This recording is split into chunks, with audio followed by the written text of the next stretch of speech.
pastor René, e o tema é o Dia do Senhor, um evento e dois finais.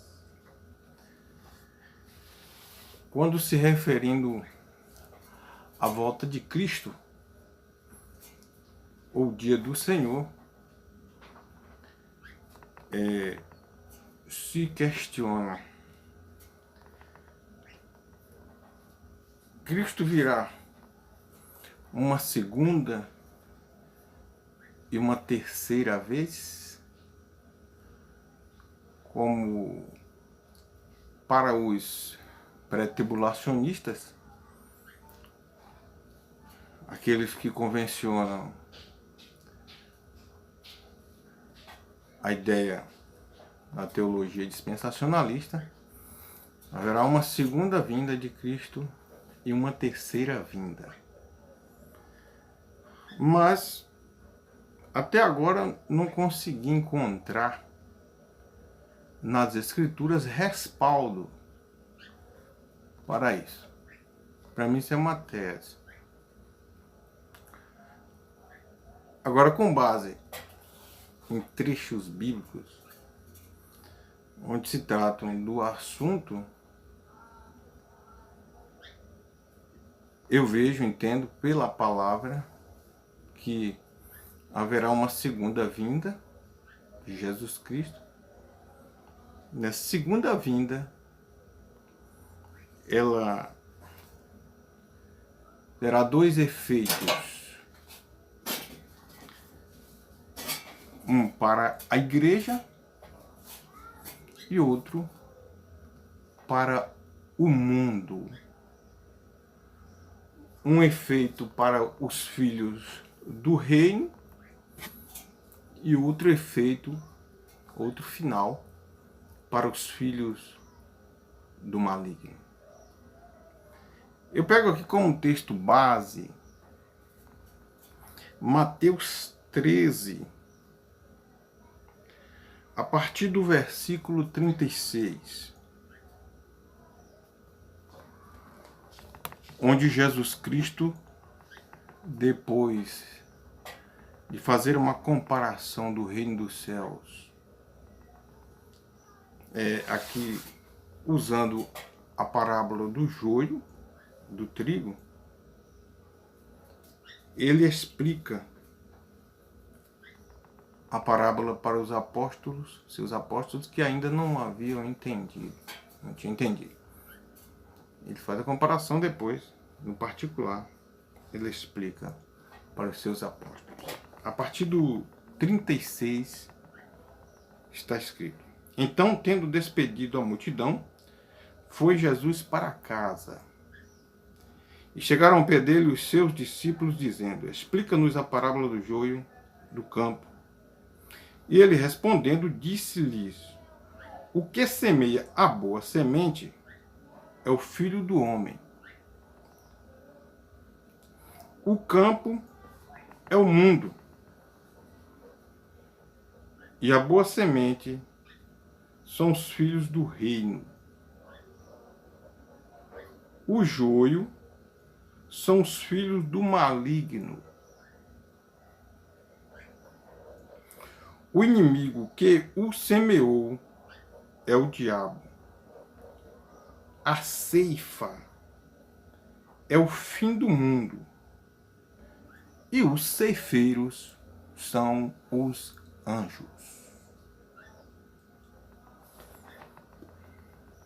Pronto?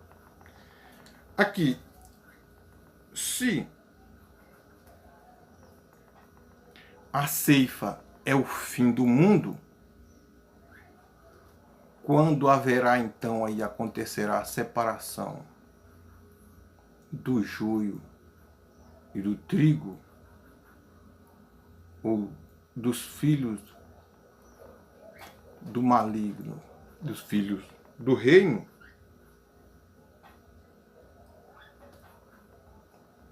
Então, fica entendido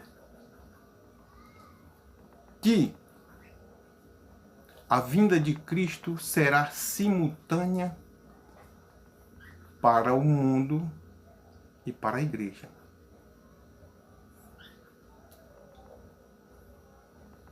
Para os pré-tribulacionistas, a separação do joio e do trigo não aconteceria no fim do mundo, mas antes. Eles afirmam que Cristo vem tirar a igreja da terra antes da grande tribulação.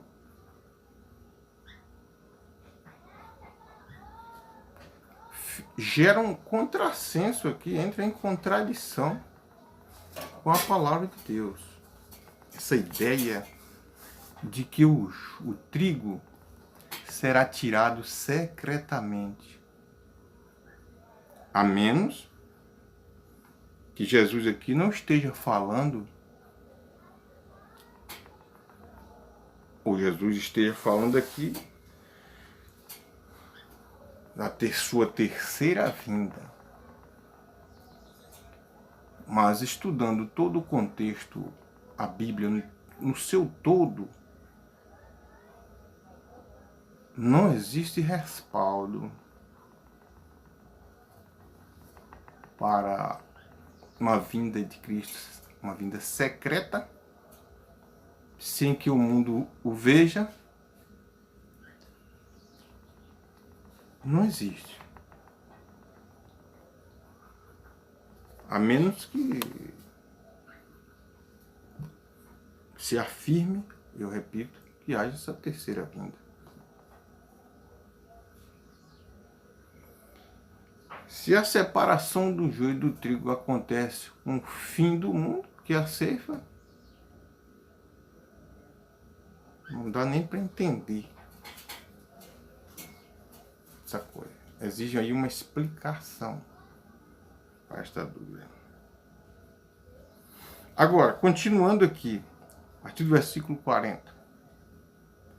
Assim como o joio é colhido e queimado no fogo, assim será na consumação deste mundo.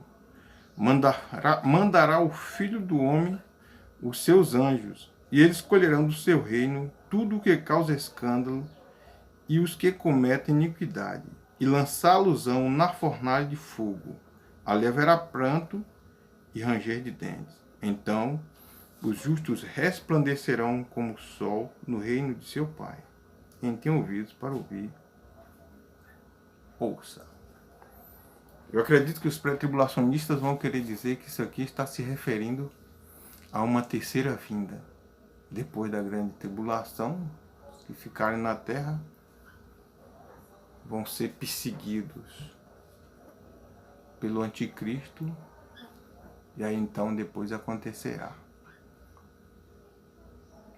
Agora, eu afirmo pelas escrituras, ou melhor, as escrituras dizem que a vinda de Cristo será simultânea para o mundo e para a igreja.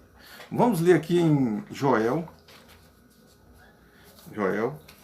capítulo 2, aqui, do versículos 10 e 11. Diante dele, se referindo à vinda de Cristo, ou o dia do Senhor, começando desde o primeiro versículo do capítulo 2. Mas vamos aqui para o versículo 10 e 11. Diante dele tremerá a terra, abalar-se-ão os céus, o sol e a lua se enegrecerão, e as estrelas retirarão o seu resplendor. E o Senhor levantará a sua voz diante do seu exército, porque muitíssimo grande é o seu arraial, porque poderoso é, executando a sua palavra, porque o dia do Senhor é grande e muito terrível, e quem o poderá suportar? O dia do Senhor é grande e muito terrível, muito terrível. Quer ver aqui? Um evento e dois finais. Um final para os ímpios para os filhos do maligno, outro final para os filhos do reino. Para aqueles a condenação eterna, para estes a salvação eterna. Tudo um só evento. O versículo 31 e 32 do mesmo capítulo de Joel, capítulo 2, diz assim, se referindo à vinda ou dia do Senhor. O sol se converterá em trevas e a lua em sangue, antes que venha o grande e terrível dia do Senhor. E há de ser que todo aquele que invocar o nome do Senhor será salvo. Porque no Monte Sião e em Jerusalém haverá livramento. Assim como diz o Senhor, e entre os sobreviventes, aqueles que o Senhor chamar. Há de ser que todo aquele que invocar o nome do Senhor será salvo. Isso daqui está se referindo ao mesmo evento. Salvação para uns, condenação para outros. Aqui em Joel diz que será um dia terrível. Agora, vamos ver aqui no livro de Atos dos Apóstolos, no capítulo 2, versículo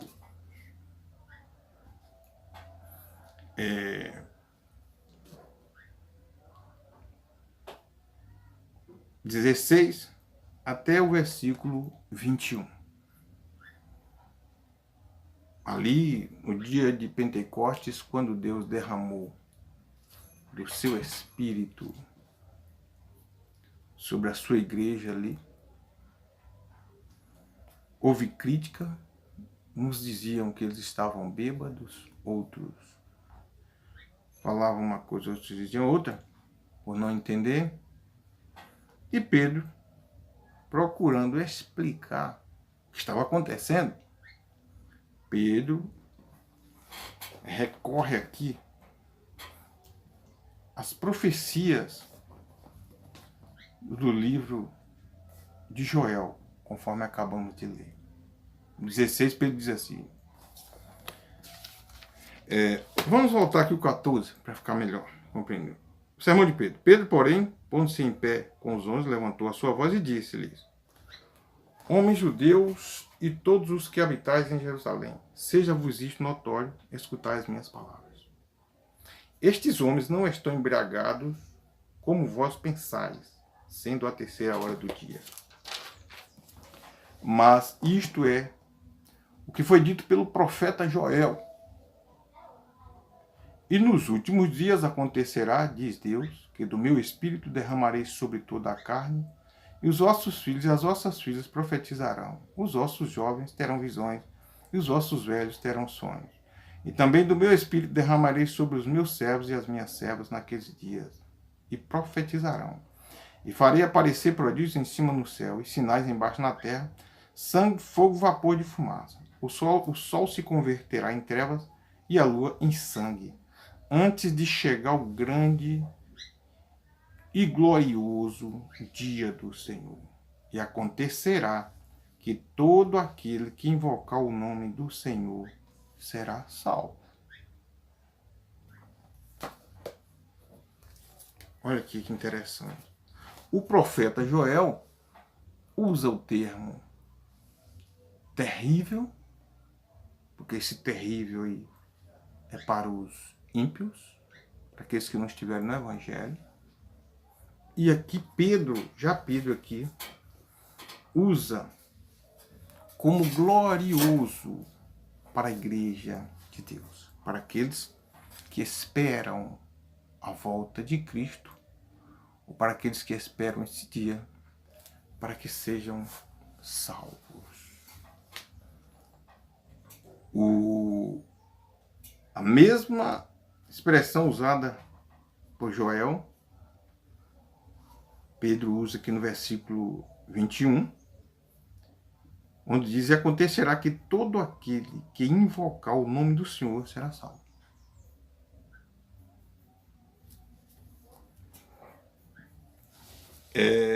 Eu gostaria de ler aqui também em Malaquias 3, 16, 18.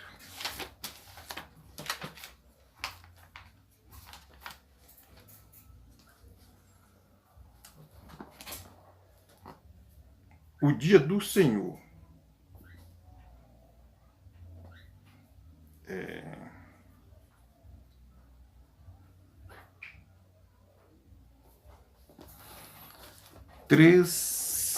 Malaquias 3, 16, 18. Onde diz assim: as promessas aos fiéis. Então, aqueles que temeram ao Senhor falaram frequentemente um ao outro, e o Senhor atentou e ouviu. O memorial foi escrito diante dele para os que temeram o Senhor e para os que se lembraram do seu nome. E eles serão meus, diz o Senhor dos Exércitos. Naquele dia serão para mim joias, e poupá-los-ei, como um homem poupa a seu filho que o serve. Então voltareis e vereis a diferença entre o justo e o ímpio, entre o que serve a Deus e o que não o serve. Então, está aqui um só evento, dois efeitos. A vinda do Senhor. O dia do Senhor será terrível para aqueles que rejeitaram a sua santa aliança, o santo evangelho. Mas será um dia glorioso para aqueles que aceitaram a sua proposta para que sejam salvos. A santa aliança, o santo evangelho. Eu gostaria de ler aqui, encerrando aqui, em 2 Tessalonicenses,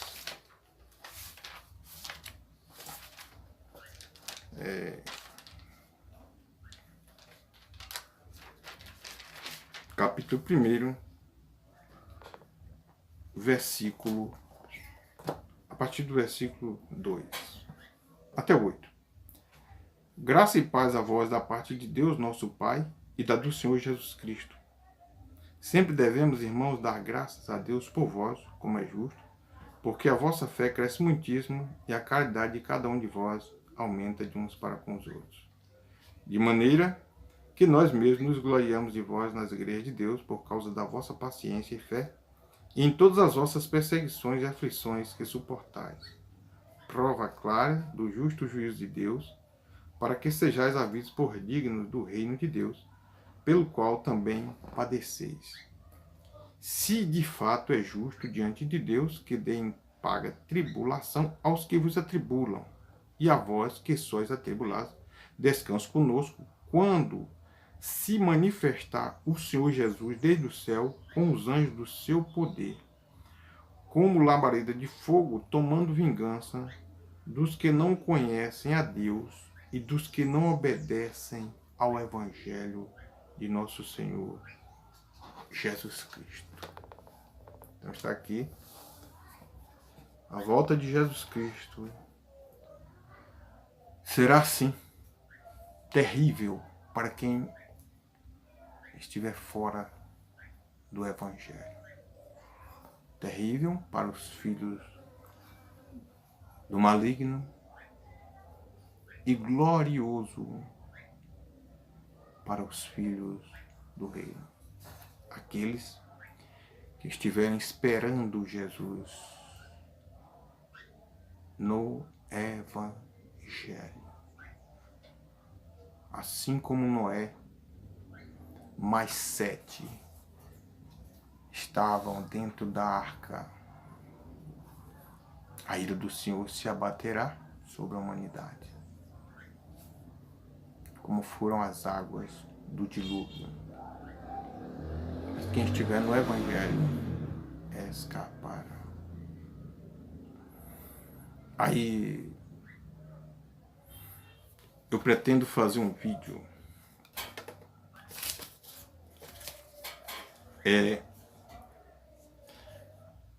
onde eu gostaria de mostrar pelas Escrituras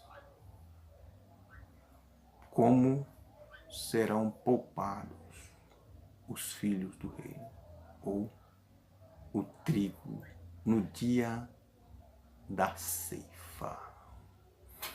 Que Deus nos abençoe e nos guarde.